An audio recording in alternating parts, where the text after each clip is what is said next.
성경 291페이지에 있습니다.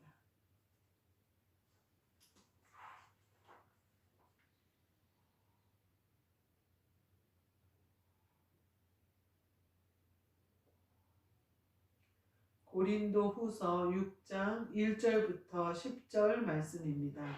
제가 읽겠습니다. 우리가 하나님과 함께 일하는 자로서 너희를 권하노니 하나님의 은혜를 헛되이 받지 말라. 이르시되 내가 은혜 베풀 때에 너에게 듣고 구원의 날에 너를 도왔다 하셨으니 보라 지금은 은혜 받을 만한 때요 보라 지금은 구원의 날이로다.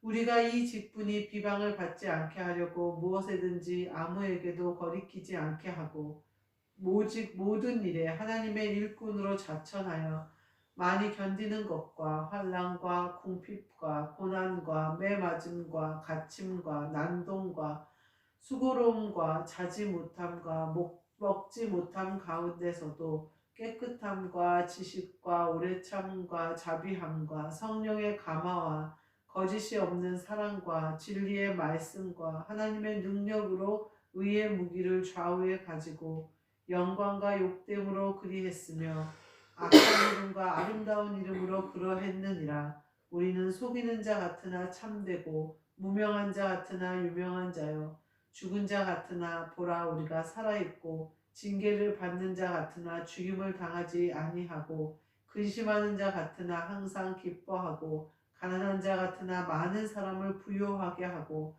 아무것도 없는 자 같으나 모든 것을 가진 자로다. 아멘. 오늘 말씀은 보라 지금은 이라는 말씀으로 함께 은혜를 나누고자 합니다.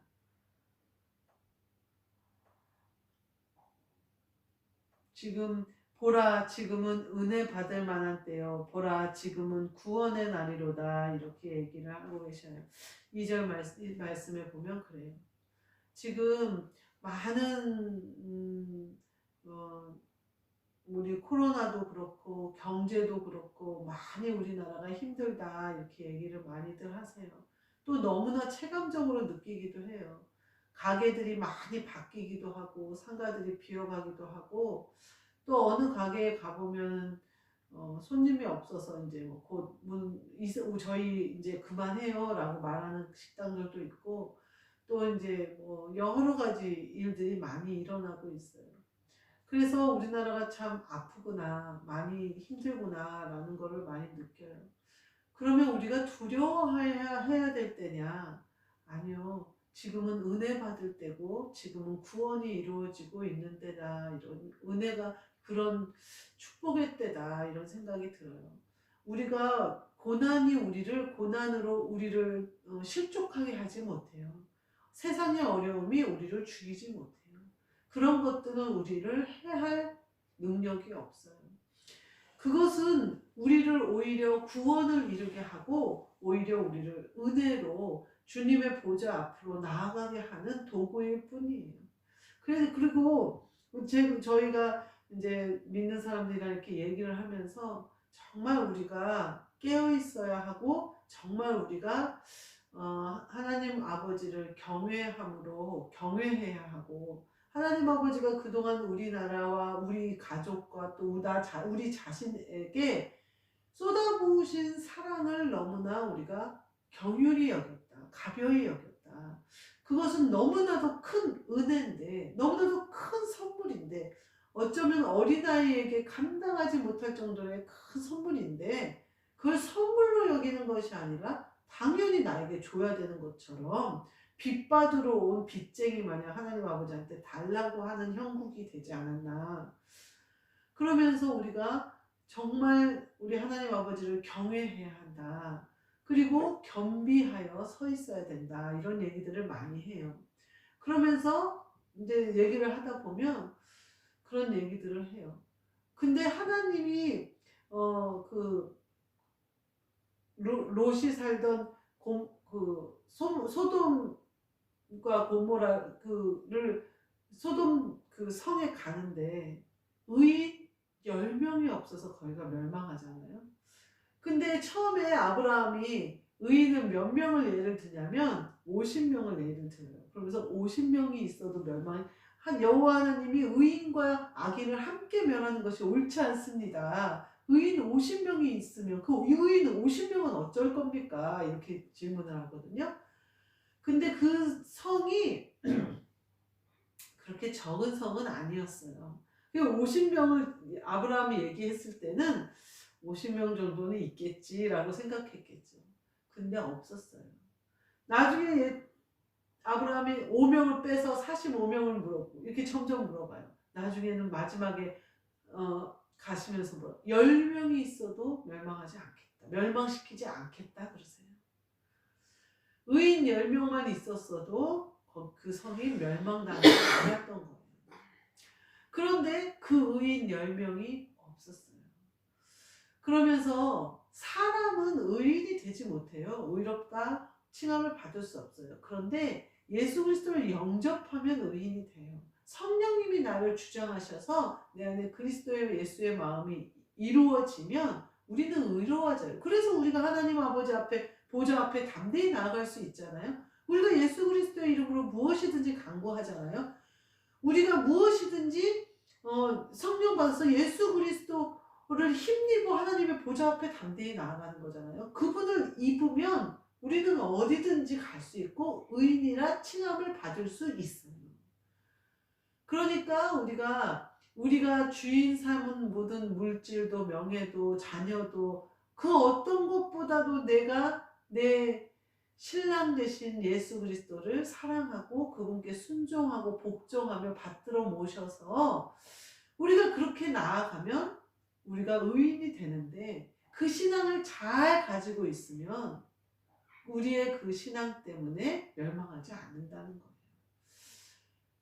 50명을 찾으시면 어떨까? 근데 예전에 그 구약에 보면요, 엘리야 시대 때도 바알에게 무릎 꿇지 않는 사람 7,000명을 남겨놨다 하나님이 그러시거든요. 그거는 그 나라를 멸망시키지 않으시려는 하나님의 계획이시고 은혜시잖아요. 모든 위기와 모든 그런 세상에 돌아가는 그런 것들은 우리를 구원받을 때가 되게 하고 은혜 받을 때가 되게 해요. 은혜를 은혜인 줄 모르다가 은혜인 줄 깨닫게 해주시고 내가 마치 구원받고 하나님 아버지와 동행하는 것을 당연시 여겼다가 이것이 얼마나 큰 은혜인지를 알게 되죠. 내가 어디로부터 구원받았는지도 모르겠다고 살다가 내가 구원을 받았구나 하고 뒤돌아보니 기가 막힌 수렁에서 나를 건져주셨구나 라고 깨닫게 된다는 것이죠. 그러면서 사도 바울이 뒤에 뭐라고 하냐면 근심하는 자 같으나 항상 기뻐하고 가난한 자 같으나 많은 사람을 부유하게 하고 우리가 그 중심이 어디에 향해 있느냐라는 거예요. 내가 수렁 속에 깊이 빠져 있으면 수렁밖에 안 보여요. 근데 내가 거기서 건짐을 받아서 뒤를 보면 그게 얼마나 더러운 곳이었는지를 보게 돼요. 그러니까 내가 그 요한계시록에 보면 너가 부유한 줄 아는데 어느 교회 책망하실 때 그렇게 나오죠. 부유한 줄 아는데 너의 벌거벗은 것과 내 가난한 것을 네가 모른다. 이렇게 책망하시는 부분이 나와요. 그러니까 여기 보면 가난한 자 같으나 많은 것을 가질 수 있고요. 모든 것을 가진 자 같으나 아무것도 없는 자도 있다는 거죠. 우리가 어떤 것으로 무기를 삼느냐, 어떤 것으로 옷을 입느냐에 따라 완전히 달라진다는 거예요. 우리에게 은혜가 임하고 우리에게 구원이 임하는 것은요, 항상 지금 이곳, 지금 여기 예배드리는 이곳에 임하는 거예요. 예수님이 재림하시면 이루어지겠지. 예수님은 지금도 그리스도로 우리 안에 임재하셔요. 지금 이루어지는 거예요. 이곳에 이루어지는 거예요. 하나님의 은혜는 항상 지금 여기에요. 그러면 내가 어제도 드렸고 그제도 드렸고 나는 모태신앙이고 3대가 믿고 5대가 믿고 지금 여기요. 지금 내가 내 안에 예수 그리스도가 계신가? 내가 그리스도 예수의 삶을 살고 있느냐? 그것이 중요한 거예요. 그것이 나를 살게 하고 그게 나를 은혜답게 알게 하고 그것이 나를 구원으로 이끄는 길이 된다라는 거예요. 저는 여기 6절 말씀에 보면 그 5절 말씀까지는 뭐가 나오냐면요. 이제 세상에 어떤 수고로움과 그 복음과 교회와 여러 가지 우리가 예수 그리스도를 쫓아가면서 당하게 되는 고난이 쭉 열거가 돼요. 5절까지. 그러면서 뭐라 그러냐면요. 그 가운데서도 그러한 가운데서도 우리가 어떠한 사람이 되는지에 대해서 6절, 7절에 나와요. 이 말씀이 저는 얼마나 위로가 되는지 모르겠어요. 6절, 7절 말씀이 우리에게 이루어져 있다는 거예요. 제가 한번 읽어볼게요. 6절, 7절 말씀이에요. 깨끗함과 지식과 오래 참음과 자비함과 성령의 감화와 거짓이 없는 사랑과 진리의 말씀과 하나님의 능력으로 의의 무기를 좌우해 가지고 얼마나 놀라운 선물이에요. 보라, 지금은 은혜 받을 만한 때요, 구원의 때다. 근데 은혜가 어떤 은혜냐? 깨끗함과 지식과 오래 참음과 어떠한 고난이 와도요 이길 수 있는 비결이 뭔지 아세요? 오래 참음이에요. 왜요? 이길 때까지 참는 능력이 내게 있는데요. 어떤 싸움에서 이기는 줄 아세요? 이길 때까지 싸우는 거예요. 제가 이제 사람들하고 이렇게 사회생활을 하는데 제가 져본 적이 없어요. 제가 그 전에 이제 그리스도 예수의 마음을 가지고 오지 않고 성령으로 살 때는 물론 이겼어요. 힘으로도 이기고 말로도 이기고 뭐로도 이겨요. 지금은 섬김으로 이겨요. 근데 그 이기는 비결이 있어요. 이길 때까지 그 사람과 가는 거예요. 중간에 포기하거나 뒤돌아서거나 끊어버리지 않아요. 그 문제가 해결될 때까지는 그 사람과 계속 가는 거예요. 그게 이기는 비결이에요. 여기 근데 오래 참는 능력을 주신다는, 이거는 예수님의 성품이거든요. 지금 여기 나온 모든 것이 깨끗함과 지식과 오래 참음과 성령의 감화와 자비함과, 자비함이 어디에 있겠어요? 우리가 자비함이 어디 있어요? 사람들 앞에서 누가 나 망신 줬는데 그 사람을 용납할 만한 자비함이 우리에겐 없어요.